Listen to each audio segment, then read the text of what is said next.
Let's put them together.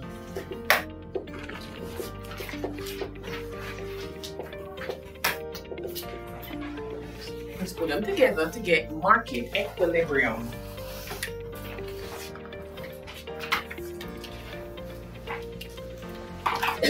So, set this up here. Quantity, price.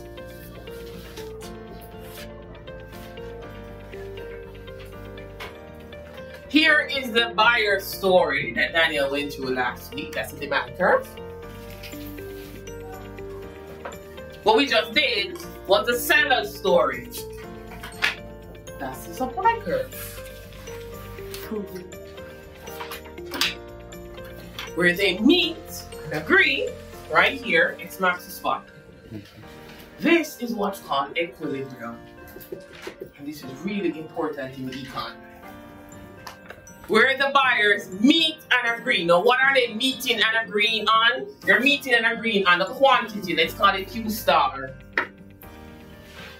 Where the buyers and sellers meet and agree, what are they agreeing on? The price. Let's call it P star. Buyers and sellers meeting, that's called equilibrium. You have an associated equilibrium, price and quantity. This is a very important concept in econ. We argue, if you leave markets alone, every single market is trying to get here. Do not intervene, do not meddle, and all markets came towards this equilibrium point. Leave them alone, they'll find that point. Don't meddle, don't try to fix the market, they'll figure it out. It's something we call in econ, the invisible hand. You're out of equilibrium, and there's nobody meddling or forcing the market to be out of equilibrium, markets will naturally tend towards their equilibrium point. Leave markets alone, they get to equilibrium. The most efficient outcome you can get is if you leave markets alone and let them find this point. As an economist, I actually believe that to my core. Let markets be, and they'll naturally find their equilibrium point, and it is the best outcome you could get. Buyers and sellers meeting, agreeing, negotiating back and forth, and they get here, leave it alone. Leave that process alone. And I keep saying leave it alone, leave that process alone. Who would be trying to meddle with this process? Oh yeah, they're meddlers, the government. We're actually going to look at some examples later on. I'll be honest with you. I do believe the government has noble intentions. I'm not anti-government at all. I do believe oftentimes they're trying to help. They see something and they say, you know what, I want to fix that. Unfortunately, what we will know, and what we are now knowing, is that even if your intentions are noble, once you start to meddle with the market, there's certain costs that you're going to have to bear. So even though you're going, I want to fix that to help person A, that's okay. And it could be a particularly noble intent, but if you do that and you meddle with this process, there's certain costs that you have to bear. In fact, let me do an example. I want to do a little example to highlight some aspects of this equilibrium. It's a little bit involved. It has 1, 2, 3, 4, 5, 6, 7 columns and about 6 rows. So make space. So don't squinch it up on the last and then get mad at me because it doesn't fit. So we're going to do a little bit of an involved example. Let's do that. Put all of this in context.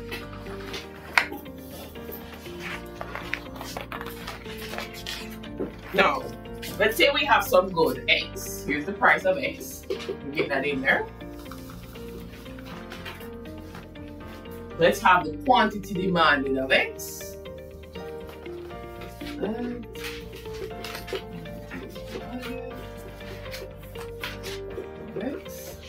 In there. Let's have the number of buyers.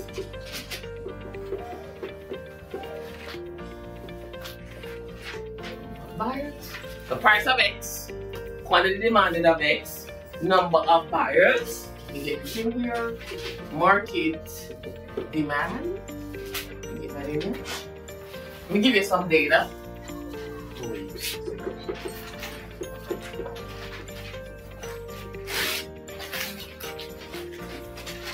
The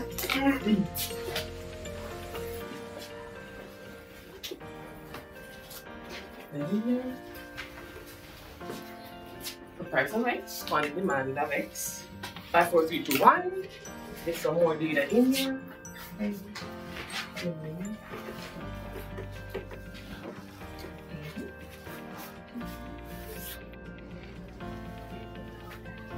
Let me get in the number of buyers.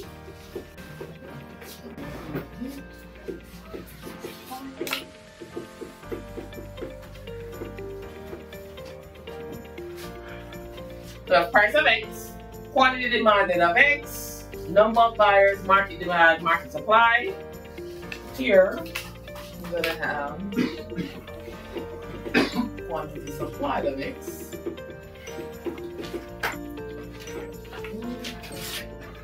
Finally, number of sellers. Alright. Here we have a market of some good. The price of X is the quantity demanded of X. Now, when the price of the good is $5, one particular individual in this market will demand 10 units of the good. That's how you read this. When the price is $5, one particular individual in this market will demand 10 units of the good. Now I'm going to argue, every buyer in this market, they walk the same, they talk the same, they look the same, they do the same thing. I'm going to argue that. So every buyer in this market, they all do the same thing.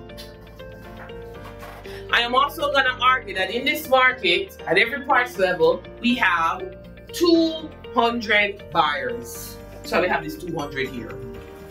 Now, a price of 5, one individual is buying 10 units of the good. We have 200 buyers in this market, all doing the same thing. One person, price of 5, buy 10 units of the good. We have 200 people in the market. If one is buying 10, and we have 200 people, what will be the market demand? How do you get 2,000? 10 times 200. One person is buying 10 units. We have 200 people. 10 times 200, the market demand is 2,000. Yes? Why do we assume that one person is buying?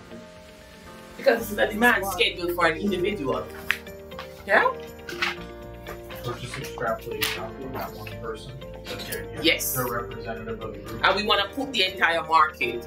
Market demand is pretty much putting together all the demand curves for all the individuals in society. A price of 4. One individual is demanding 20 units.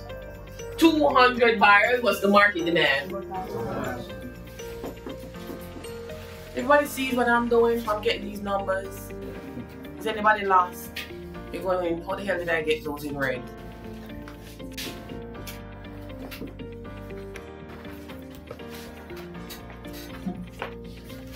That's the demand side. Then we have the supply side. At a price of 5, one seller is deciding to produce, make, and manufacture 60 units of the good. To make it simple, again, I'm going to assume we have 200 sellers. That's the number of sellers at every price level. They walk the same, they talk the same, they do the same thing. So at a price of 5, one seller is deciding to make, manufacture, and sell 60 units of the good. 200 sellers doing the exact same thing. What would be the market supply? 12,000. Yes, everybody see that? 60 times 200, 12,000? Yes? Here? At a price of 5, one individual is selling 60 units of the good. We have 200 sellers in the market. Then one person is selling 60 units. All the sellers look the same, they talk the same, they do the same thing. One is doing 60, and we have 200 of them in the market. 60 times 200, so we got the 12,000. Yes? What about the price of 4? What's the market supply? 10,000. You see that? You look at this, something should kind of pop out at you. Like Equilibrium at $3. Very good. What you should see is this. The equilibrium quantity, if you wanted to actually put it in here, that's a 7,000. What was the price you gave me for equilibrium? It's $3. You can put it in right here. That's your equilibrium.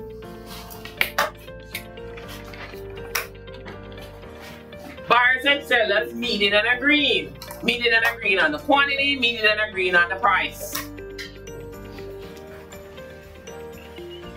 Now, I'm not saying all markets are in equilibrium, but what we do know is all markets tend towards equilibrium if you leave them alone.